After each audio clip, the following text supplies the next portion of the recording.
А сега е време за гости. Ви најавив на почетокот дека за гостите денеска е задолжена нашата Искра, а нејзин прв гостин е магистар доктор Митко Караѓозов, специјалист по тораковаскуларна хирургија од Аџибадем Систина. Добро утро и добре ни дојдовте, доктор Караѓозов. Добро утро, Искра, и за тебе. Добро утро, Сузе.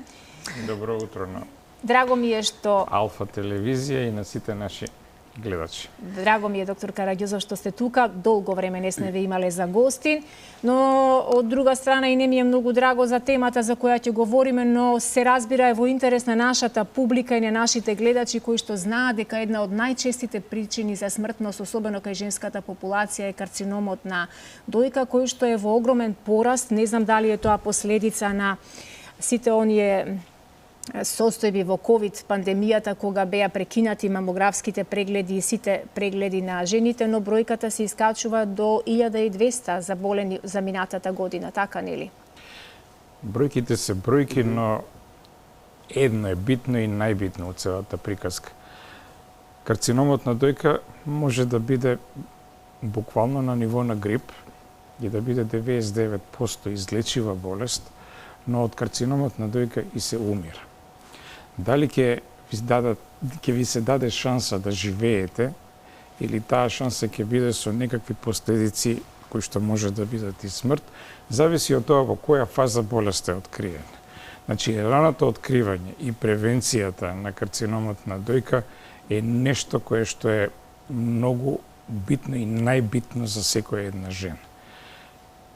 Ова што вие ме викате денеска и ова што кажавте дека не сме се видели одамна, ја не сум единствен доктор кој што се бави со болестите на дојката, но вашата задача како медиум, социјалните мрежи, е многу битно нешто во раното откривање на карциномот на дојка. Не во вашето директно учество, него во стварање и постојано бомбардирање на женската популација. Треба да и се зборува постојано дека треба да си прават редовни прегледи за рано откривање на карциномот на дојка. Вашата задача е света. Државата го прави своето. Но секојдневното правење на емисии, зборување на една тема која што е многу битна, може да допринесе за подигање на здравствената свест кај македонската жена, а со подигањето на свеста кај македонската жена треба да се постигне рано откривање на карциномот, а со раното откривање на карциномот на дојка умирањето ќе биде се помало и помало. Е сега, тука треба да учествуваме сите. Знаете што, денеска со целата таа технологија која што е поседувана, со тоа ниво на медицината која што имаме во Македонија, се открива карцином кој што е 2 до 3 милиметри во пречник. Тоа е уште зародиш на една лоша болест која што има лошо име, но болеста како болест не е лоша, затоа што карциномот на дојка е канцер, ама излечив канцер. 99% знаете што е? Страшно нешто. Во старт, ако го направите оно што треба да го направите. Само свеста кај жената со редовни само прегледување, тоа значи во периодот меѓу 5-тиот и 8-миот ден, првиот ден на менструалниот циклус, кога дојките се најадекватни за преглед, затоа што нивото на хормоните од јајниците, кои што директно влијаат на функцијата на жлезданото ткиво на дојките, е најнизок, и во тој период дојките се неадекватни за преглед. Треба секоја жена да си прави само прегледување. Ако воочи било што, треба да направи консултација со доктор кој што е компетентен за преглед на дојки. Многу е битно и едно друго нешто. Старосната граница на започнување на карциномската болест е драстично сменета. Јас сум многу години во овој занает, во минатото, кога ќе дојдеше 50 годишна жена, таа беше млада за карцином на дојка. Денеска не е позната приказка дека карциномот го има меѓу 20 и 30 години старост на жената. Тоа значи, оние теории дека првите прегледи на дојката кај компетентен доктор да треба да почнат после 30-та, после 35-та година, не важат денеска, затоа што И младите жени се оптеретени со карциномска болест на дојка. Тоа е едно. Второ, што е многу битно за да се свати, односно да се чуе дека бременоста и периодот на лактацијата не се нешта, тие се најубавите периоди во животот на една жена, но не се во тој период жените изземени од можноста да се створи карцином на дојка. И заради тоа и секоја промена која што е кај трудна жена или секоја промена во периодот на доењето треба многу сериозно да се алармира и сериозно да се свати. Докторе, ние минатиот петок, бидејќи се вклучивме и ние на некој начин во оваа кампања, доктор Божиновска од Аџиба Темсицина зборувавме со неа и за ризик факторите, и за симптомите, и за знаците, и за само прегледот. Со вас сакавме малку по-конкретно за самата интервенција, затоа што како хирург ме интересира во кој случај операцијата, односно хируршката интервенција е изборот? Во секој случај, кога е болеста во некој нормален стадиум, треба прво да се оди на операција. Знаете што, јас сум 44 години хирург кој што меѓу другото оперира туморската хирургија на дојката. Од пред 44 години и денеска хирургијата на дојка на туморската хирургија на дојка не е многу сменета. Многу малку е напредната. Но диагностиката е. И посоперативниот третман онколошкиот третман се неверојатно сменети. И тоа е она најбитното во целата работа. Значи, кога ќе се напипа некаква промена, или може чак и да не се напипа, значи промена од 2-3 милиметри во една волуминозна дојка е практички и невозможно да се напипа. Али компетентен преглед со компетентна технологија. Пазите, цело време користам еден термин компетентно, затоа што има многу луѓе во Македонија, многу доктори кои што прават прегледи на дојки. Но компетенцијата е нешто поинаку и нешто многу поголемо. Значи не е тоа за 500 денари, него за 500 денари на вистина да се направи компетентен преглед со осознавање на структурата на дојката и промените на дојката. Значи секоја пиплива или непиплива промена во дојката покрај кој ќе се види на еходиагностика, после ќе се надгради и ќе се продолжи со докажување со правење на мамографија. Следниот чекор е правење на магнетна резонанса, затоа што магнетната резонанса е една многу поскапа играчка, али изворедно квалитетна. Значи, во секоја ситуација, кога имате на ехо или на мамографија една промена која што е сомнителна, ама ја е црна, ја е бело. Значи, негде на границата на сиво е, не е ни црна, не е ни бело. Тогаш магнетот е една убава играчка која што се дава контраст венски, кој што се фиксира за промените во дојката, која што е променета во својата структура и после тоа се прави математички прорачун со кој што се гледа дали е тоа веќе карциномско ткиво или не. Тоа треба понатаму да се биопсира. Тука е веќе голема историја. Значи не може секој да го прави тоа. Треба оспособен, искусен човек, бидејќи промена од неколку милиметри вие да ја биопсирате, стварно треба да имате и технологија, искуство и навистина мозок за тродимензионално, за да можете да ја направите вистинската биопсија, затоа што материјал се зима таму каде што оди врвот на иглата. Ако го насочите вие на правото место, ќе ја знаете вистината, ако не ќе утнете. Негативниот резултат, кога веќе има сомневање, негативниот резултат на биопсијата, кога веќе има сомневање на ехомамографија или магнетна резонанса дека е карцином, не значи дека е болеста, дека не се работи за карцином. Тука веќе настапува хирургијата. Хирургијата која што денес е таква каква што е, повторно диагностичарите ни помагаат, затоа што и хирургот во една волуминозна дојка за промена од неколку милиметри не е волшебник. Е обичен хирург. Сега, под контрола на ехо пред операција се прави бележење со жица. Жицата се пласира во врвот на туморската промена, која што теоретски треба да биде карцином.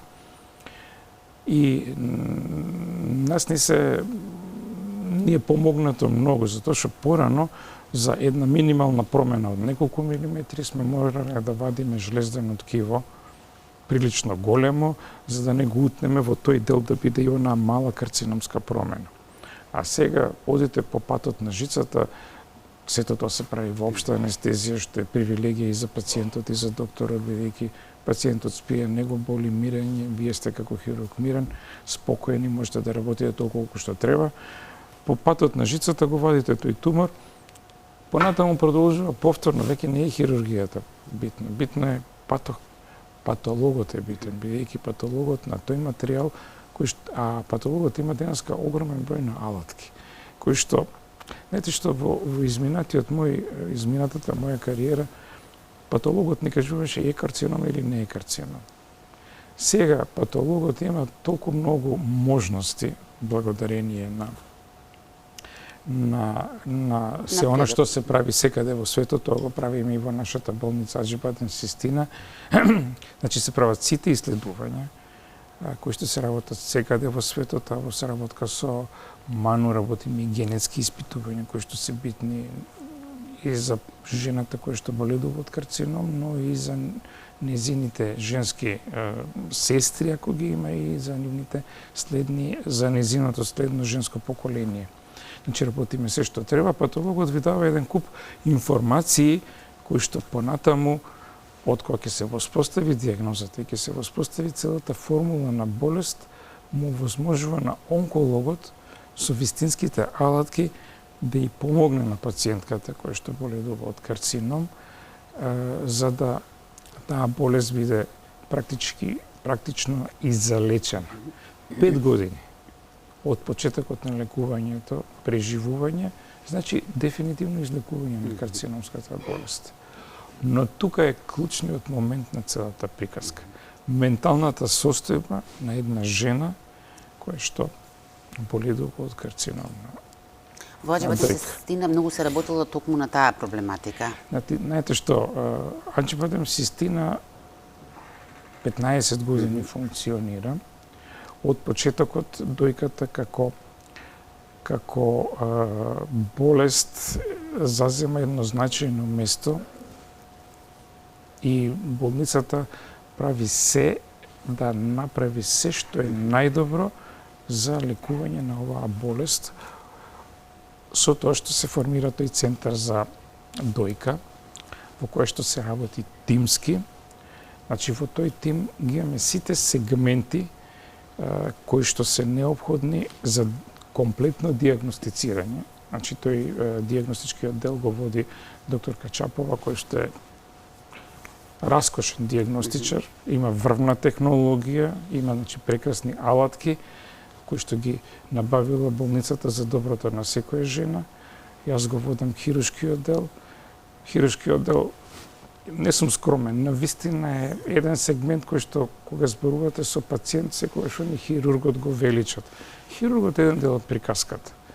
Диагностиката, хирургијата, патологијата, која што води доктор Джингис Јашар, која што е на лабораторија која што е лиценцирана и во соработка со директна контрола на Холандија и на Америка, на амерички институции, холандски институции, ја работи целокупната анализа на материјалот кој што е неопходно потребно и кој што се работи секаде во светот. Тука работиме, реков, и генетски испитувања. Во продолжение онкологијата, која што е води докторка Дева Петрова, која што е комплетна на највисоко ниво со сите потребни технолошки целокупната технологија плюс употреба на целата на терапија, вклучувајќи биолошка и секаква терапија која што се користи секаде во светот, и она најбитното во целата приказка. Имаме психијатар, имаме психолог, кој што пациентката од почетокот до крајот ја води, затоа што знаете што, кога ќе затропа мечката на вашата врата е едно, кај комшиите кога тропа е друго. Кога ќе почне паниката, кај пациентката и во семејството, психичкиот мир е многу битен. Затоа што знаете што секој човек има потенцијал за развој на карцином. Дали ќе излезе на површина или не, дали е за дојка или за било кој орган, треба некаква провокација. Најчести провокациони чинители кога станува збор за карцином на дојка се хормоните од јајниците, а за карциномот на дојка и за сите други карциноми, психичкиот и физичкиот стрес е еден од најголемите провокатори. Сега, вие ако имате, се докаже дека имате карцином на дојка, некаков стрес го испровоцирал настанувањето на тој карцином, а сега тој карцином ве внесува во стрес, значи вие влегувате во едно затворено тркало од кое што излегувањето е многу тешко. И затоа водењето на жената во текот на целокупниот период, доека не и докажете дека е она излечена, а за тоа се потребни 5 години и мир на душата, во таа приказка е многу битна таа психолошка подготвеност и поддршка на секоја жена и семејството на таа жена, затоа што карциномот, незабитно дали е на дојка или на било кој орган, не е само на пациентот. Тој е семеен проблем, тој е општествен проблем, кој што е многу долга приказка, затоа што знаете што, ако се открие карциномот на време, лекувањето е едноставно и ефтино. Пациентката излегува со дигната глава, јас сум излечена, се враќа како нормален член на семејството, се враќа како нормален работник во општеството, не оди во пензија, не оптеретува државата, буџетот на државата, и вие имате среќно семејство, среќен пациент, среќно семејство, среќни доктори, затоа што и за нас е убаво кога имате карши пациент кој што сега кога дојдов тука ја фалеа Сузе беше насмејана од уши до уши. И мене ми е убаво кога ќе видам после многу години, сега имаме ситуација, после така се погоди една серија, после 17 години од операција доаѓа те грлите бацува, докторе, фала многу, ја изродив деца, оженив деца, имам внуци сега. Знаете што, тоа е среќа за сите. Успешна приказна, среќа за сите. Доктор, јас многу ви благодарам на ова ваше гостување и со вашето знање, со вашето име дадовте уште повеќе тежина во одближувањето на овој месец посветен на ракот на дојката, но и самите рековте да не оставиме само на овој месец, што значи ќе имаме можност повторно да зборуваме на оваа тема. Како човек кој што работи со таа проблематика, вчера имаше повторно во склоп на ова, како се вика, розевата панделка, некаква манифестација, значи не е манифестација еднаш во годината, недела во годината. Зборувањето ваше многу е битно. Вие сте, ја не знам, ја од 20 станав со баре за да дојдам тука. Да, ми рековте дека ова не е нормален биоритам. Не е ова нормален биоритам, ама вашата емисија е неверојатно гледана. Кога ќе се вратам во амбуланта, еден куп луѓе ме слушали и ме гледали и ме лупаат по рамо. Значи, вие сте многу битен сегмент. Да, ама не можеме ние да зборуваме без стручно лице, така? Значи, има различни начини, ама вие како актери во таа приказка сте многу битни за да ја подигнете свеста на жената за само прегледување и да ја поттикнете жената за рано откривање на една болест која што е на ниво на грип, ако на вистина се открие на време. Ви благодарам многу, Сузе, со ваков говорник можеме да го слушаме со сати, но знам дека имаш и други содржини. Што е следно? Да,